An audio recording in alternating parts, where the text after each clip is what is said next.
Hello दोस्तों, तो last episode में हमने देखा था लुओ उस पॉन्ड के अंदर कूद गया था और लुओ को उस पॉन्ड के अंदर ड्रैगन मिलता है। ड्रैगन को देख के लुओ को पहले लगता है कि ड्रैगन सील से आजाद हो गया, लेकिन जब लुओ ध्यान से देखता है तो उसे समझ में आता है कि ड्रैगन अभी भी सील है। ये देखकर लुओ अपने मन में कहता है, ओह मैं तो बेकार में डर रहा था, ये ड्रैगन तो अभी भी सील है, इसका मतलब इससे डरने की कोई बात नहीं है। और मुझे लगता है कि ये ड्रैगन इस पॉन्ड से बाहर निकल सकता है और ये जो मुझसे बातें कर पा रहा था ये शायद कोई फ्री सेटिंग होगी जिसकी वजह से ये मुझसे बातें कर पा रहा है। फिर लुओ उस ड्रैगन से कहता है, हाँ तुमने बिल्कुल सही कहा, मैं काफी ज्यादा स्पेशल हूँ और मैं काफी ज्यादा गुड लुकिंग भी हूँ, मुझे कॉम्प्लीमेंट देने के लिए शुक्रिया और अब मैं चलता हूँ यहाँ से, बाय बाय। और लुओ वहाँ से जाने लगता है। ये देखकर वो ड्रैगन कहता है, तुम किसी और वर्ल्ड से इस वर्ल्ड में आए हो, क्यों मैंने सही कहा ना? ये सुनकर लुओ कहता है, नहीं मैं किसी और वर्ल्ड से इस वर्ल्ड में नहीं आया हूँ, बल्कि मैं इसी केनियन वर्ल्ड के अंदर पैदा हूँ और मैं इसी केनियन वर्ल्ड के अंदर बड़ा हुआ हूँ। ये सुनकर वो ड्रैगन कहता है, अगर तुम किसी दूसरे वर्ल्ड से इस वर्ल्ड में आए हो तो क्या तुम्हारे पास कोई स्पेशल पावर है? लुओ कहता है, मुझे नहीं पता कि आखिर तुम किस बारे में बात कर रहे हो, मुझे पता है कि तुम मुझसे ये सारी मीठी मीठी बातें क्यों कर रहे हो, ताकि मैं तुम्हारी यहाँ से निकलने में मदद करूँ, और अगर मैंने तुम्हें एक बार यहाँ से निकाला तो तुम मुझे तुरंत जान से मार दोगी और मुझे मरने का कोई शौक नहीं है, इसलिए मैं यहाँ से जा रहा हूँ। और लुओ अपने मन में कहता है, इससे कोई फर्क नहीं पड़ता है कि अगर इस ड्रैगन को पता भी है कि मैं किसी और वर्ल्ड से आया हूँ, जब तक मैं इसकी बातों पे ध्यान नहीं दूंगा तब तक ये ड्रैगन कभी भी श्योर नहीं हो पाएगा कि मैं सच में किसी और वर्ल्ड से आया हूँ। फिर ड्रैगन कहता है, क्या तुम्हें सच में पता है कि तुम्हारे दिल की ख्वाहिशें क्या है? तुम्हारे दिल की ख्वाहिश है कि तुम सभी लोगों की फीलिंग्स को कंट्रोल करो, तुम प्यार, नफरत और बाकी सारी इमोशंस को कंट्रोल करना चाहते हो, और तुम इन सारी चीजों का मजा ऐसे लेते हो जैसे कोई अंधा इंसान लाइट को ढूंढ रहा हो, क्योंकि तुम्हारे पास ये सारी चीजें नहीं है, तुम्हें यहाँ पर वापस आना ही पड़ेगा क्योंकि यही तुम्हारी डेस्टिनी है।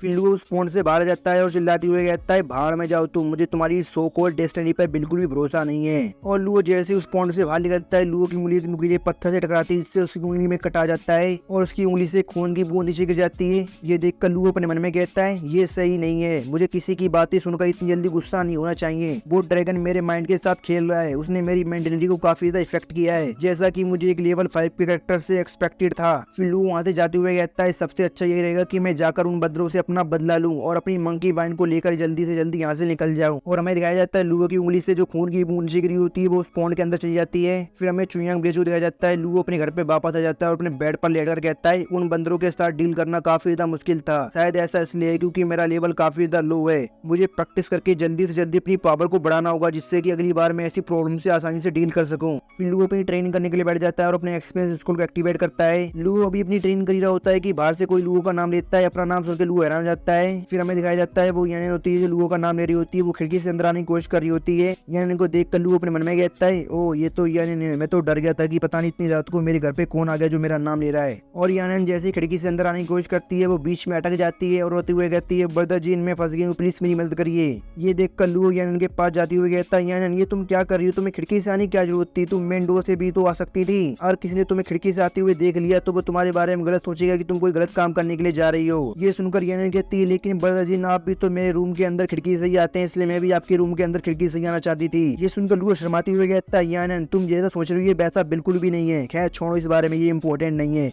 ये बताओ कि आखिर तुम इतनी रात को मेरे घर पे क्यों आई हो? ये सुनकर यानिन अपने साथ लाई हुई रेड बन केक को दिखाते हुए कहती है, ब्रदर जी अभी कुछ समय पहले मैंने रेड बन केक को बनाना सीखा, इसलिए मैं आपके लिए रेड बन केक बनाकर लाई थी। ये सुनकर लुओ कहता है, यानिन अब मैं तुम्हारा क्या करूँ, तुम्हें ये सब करने की जरूरत नहीं है। फिर लुओ यानिन के हाथ से उन रेड बन केक को ले लेता है और उन्हें टेबल पर रख देता है। ये देखकर यानिन कहती है, ब्रदर जी मैंने इन रेड बन केक्स को अभी भी बनाया, इसलिए आप इन्हें अभी खा लीजिए, तभी आपको ये टेस्टी लगेंगे, अगर ये ठंडे हुए तो आपको ये टेस्टी नहीं लगेंगे। ये सुनकर लुओ यानिन के हाथों को पकड़कर और अपने सिर को उसके सिर के साथ लगाकर कहता है, ये ठंडे हो या गर्म हो मुझे इससे कोई फर्क नहीं पड़ता है, लेकिन अगर ये तुमने बनाया तो मेरे लिए इससे ज्यादा डिलीशियस और कुछ भी नहीं है। और लुओ अपने मन में कहता है, बिना अपने सामने वाले कैरेक्टर की मन की बात जाने और बिना इस डर के कि आपकी मेहनत बर्बाद हो जाएगी, मुझे काफी ज्यादा मेहनत करनी होगी ताकि मुझे अच्छे रिजल्ट मिल सके और मैं ज्यादा से ज्यादा कैरेक्टर को ऑब्टेन कर सकूं। और इस समय मेरी आंखों के सामने फुल फेवरेटी दिख रही है, आखिर इसमें डरने वाली बात क्या है? और हमें दिखाया जाता है यानिन की फेवरेटी फुल हो गई होती है, मतलब मैक्सिमम लेवल तक पहुंच गई होती है, अब यानिन लुओ के साथ मरने तक रहेगी। फिर यानिन कहती है, ब्रदर जी अभी कुछ समय पहले क्या मेरे फादर ने आपको अपने पास बुलाया था?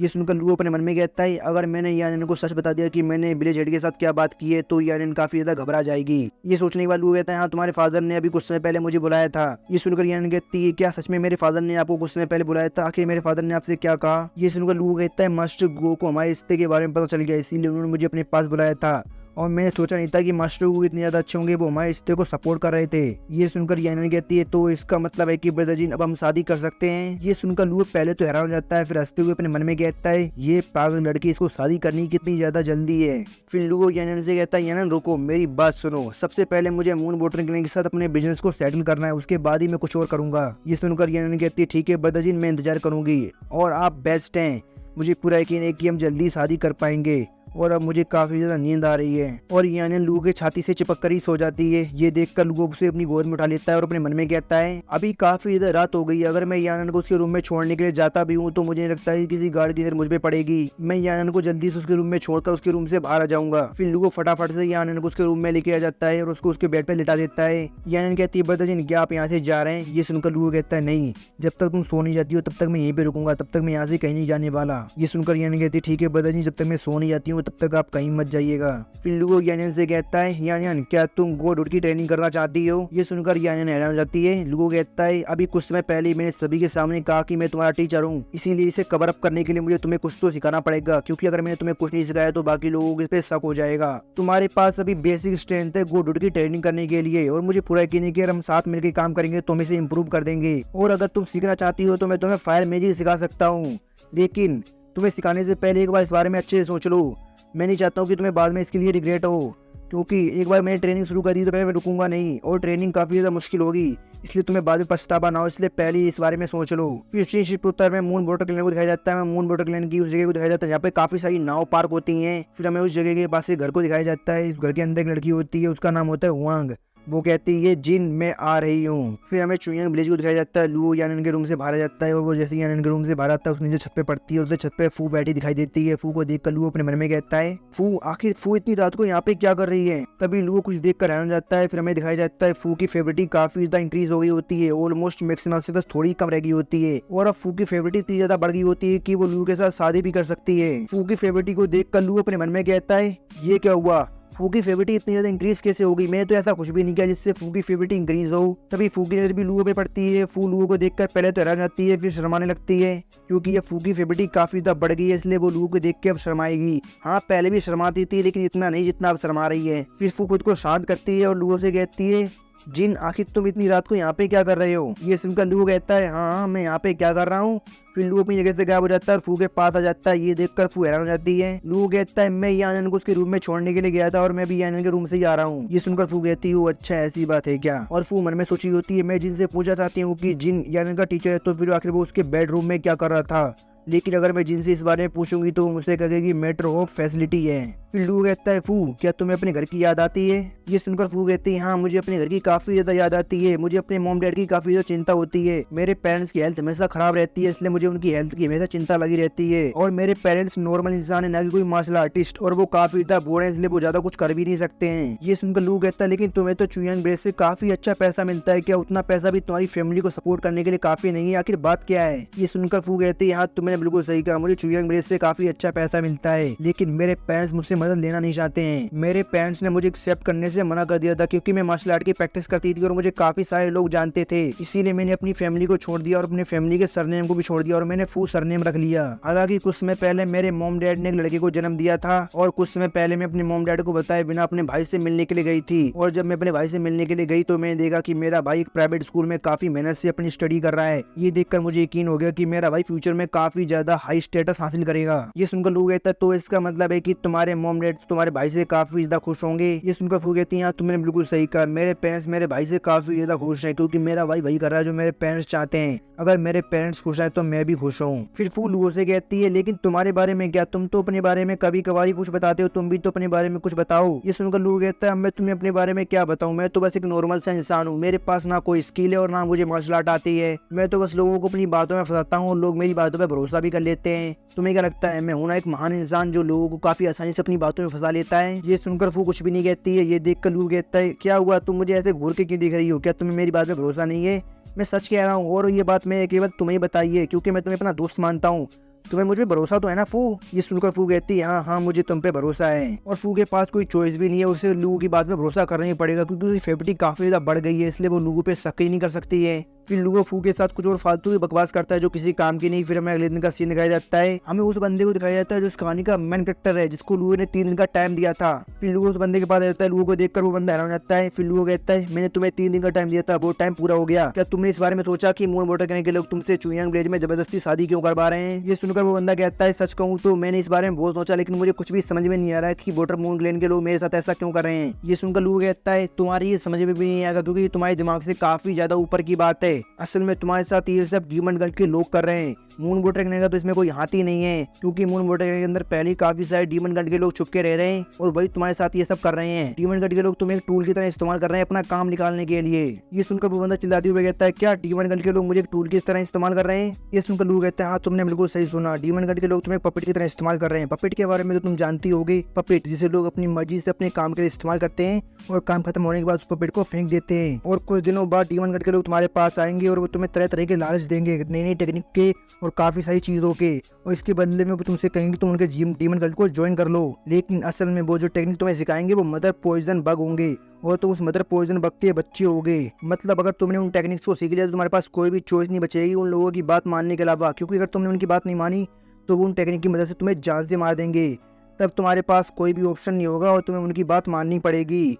और एक बार जब उनका काम खत्म हो जाएगा और तुम उनके लिए बिल्कुल बेकार हो जाओगे, तब वो तुम्हें जान से मार देंगे। ये सब सुनकर वो बंदा बहुत ज्यादा घबरा जाता है और घबराते हुए कहता है, तो अब मुझे क्या करना चाहिए सीनियर? मैं मरना नहीं चाहता हूँ, अभी तो मेरी शादी भी नहीं हुई, अभी तो मैं काफी ज्यादा जवान हूँ, मैंने तो अभी जिंदगी के मजे भी नहीं लिए। ये सुनकर लुओ बस एक ही बात कहता है, ताकत। तुम्हें इस सबसे निपटने के लिए ताकत चाहिए। और लुओ अपने मन में कहता है, बिगनर गिल्ड बुक के हिसाब से ये बंदा इस स्टोरी का मेन कैरेक्टर है, इसलिए इसको काफी सारे मौके मिलेंगे कमाल कमाल की चीजों को हासिल करने के, लेकिन मेरे पास उतना समय नहीं है कि मैं उस सब का इंतजार करूँ, इसलिए मुझे खुद ही इसकी मदद करनी होगी उन सारी चीजों को हासिल करने में। और इस तरह से मैं इसके ऊपर एक एहसान कर सकता हूँ और मैं फ्यूचर में उस एहसान की मदद से इससे कुछ भी ले सकता हूँ। ये सोचने के बाद वो उससे कहता है, मून वाटर करने के लोग तुम्हें एक टूल की तरह समझते हैं और वो तुम्हें रैंडम टेक्निक सिखाते हैं जिनके बारे में तुम्हें कुछ भी नहीं पता है। और अगर तुम टेक्निक्स की मदद से 70-80 साल भी प्रैक्टिस करते हो तब भी तुम कुछ हासिल नहीं कर पाओगे, क्योंकि वो टेक्निक ऐसी है जिनकी वजह से तुम कुछ भी हासिल नहीं कर पाओगे। फिर वो उस बंदे के पास आकर उसको घूरते हुए कहता है, तुम्हारी बॉडी काफी ज्यादा स्पेशल है, तुम्हारे अंदर रेयर वाटर एलिमेंट है